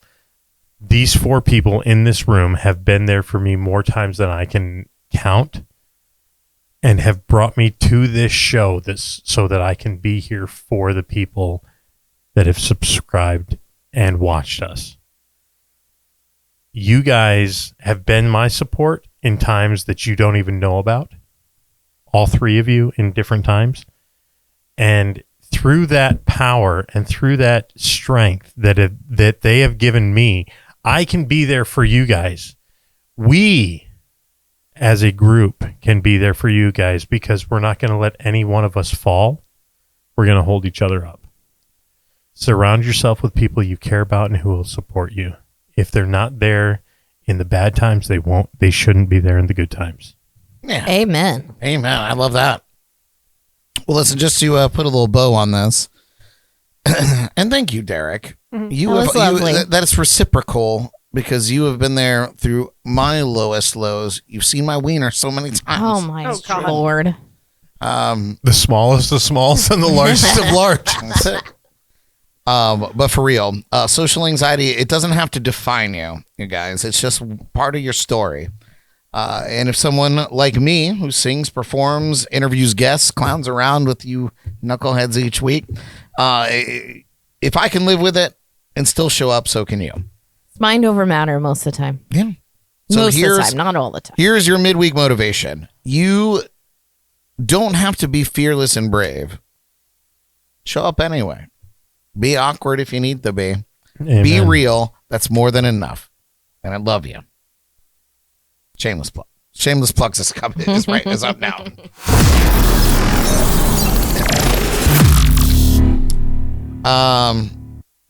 Very, very quickly. Does any?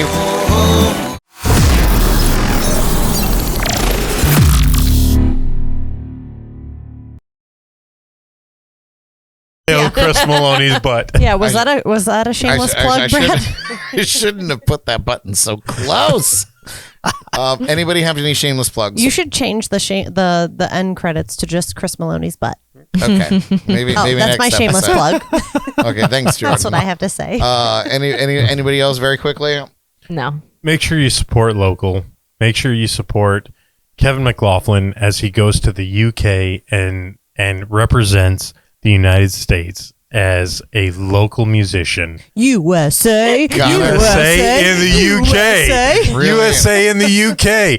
ROCK in the Well, Kevin UK. McLoughlin represents the whole of America. He does. He really does. Also, make sure you support the local musicians. We've got Kevin McLoughlin. The Loca. The musicians. Loca. I didn't say Loca. But yeah, words in his mouth. the local Loca. and the Loca musicians. Brad Brock, Kevin McLoughlin, Paul Robertson, all of our friends that support us. Make sure you check us out. Make sure you check them out.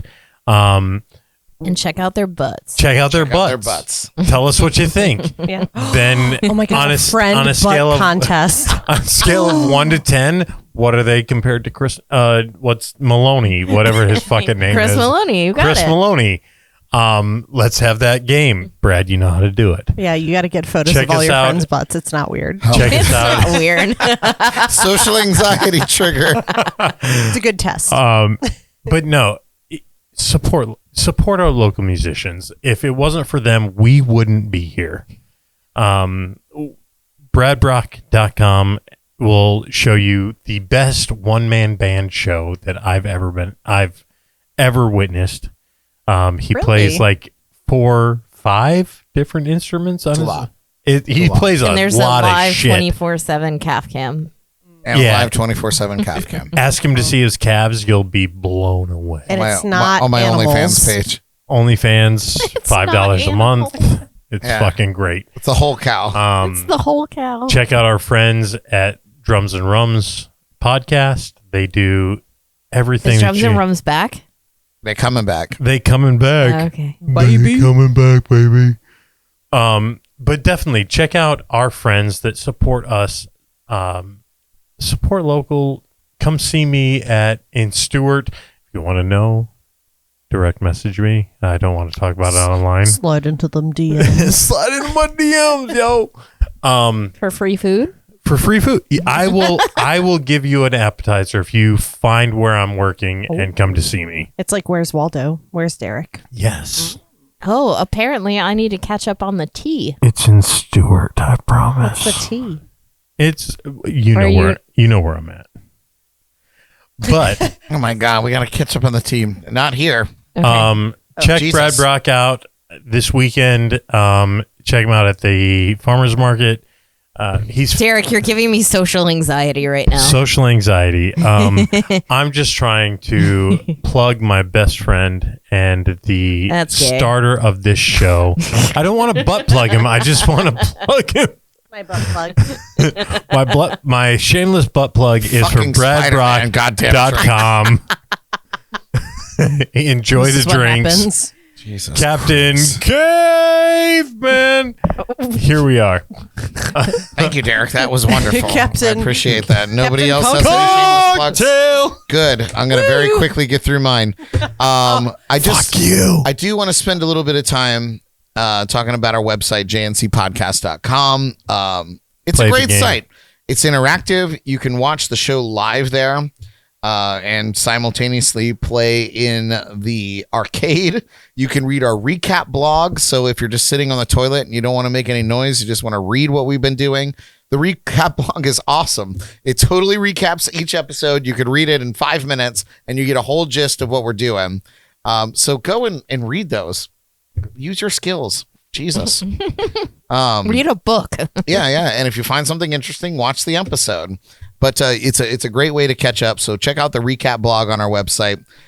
You can listen and watch and do all your things there. Hell, there's even an on-air light that turns on when we're live. You worked hard on that light. I really worked hard on that light. It actually works. It's on right now. It's on right now. If you go to jncpodcast.com, you'll see our faces streaming and you'll see the on-air light. Man, that did take. So go check it out. Obviously, it looks best on a computer or a tablet, but all the info there is on the mobile site as well. So show us some love on our website. Big shout out to our sponsors and partners at Leak Busters Roofing, The Bug Juice, and Code RUM. Check out Drums and Rums, as Derek mentioned, Riffs and Rhythms, the Al Beltran podcast, 561 Music, Nia's My Rum Diaries, Ghost on the Ox, Jaybird. Kiss Jaybird. Jesus. It's over there. Kiss Jaybird. Our keg sponsor this month of April. June sponsorship is open and up for grabs. So if you got a business or a project that you're working on and you want to promote, reach out. It's a $100 sponsorship, one single Benjamin, and there's a bunch of ways to get that done. So hit me up. If you love what we do, throw us $5 a month at our Patreon page. You can find links to all this stuff at jncpodcast.com. Go to the website. My God. I see how many visitors we get. Just go and check it out. There's so many cool things on that website. It's really awesome. And if you have any suggestions, what do you want on there? What would make you go there daily? I want to know. Come see me, as Derek mentioned, perform around town in my one-man band. You can find out at bradbrock.com. And that's the shameless plugs. Any shameless plugs, Elly? No. All right.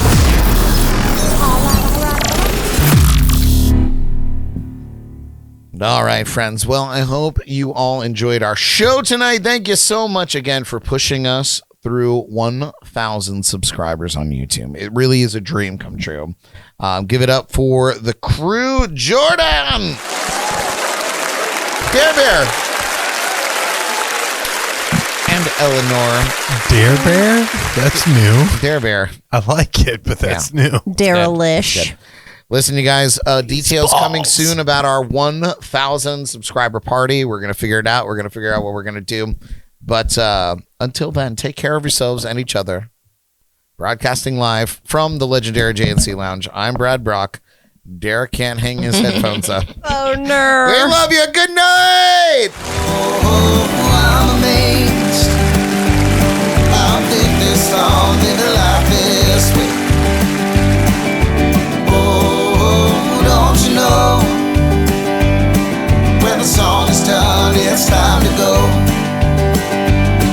When the song is done, it's time to go.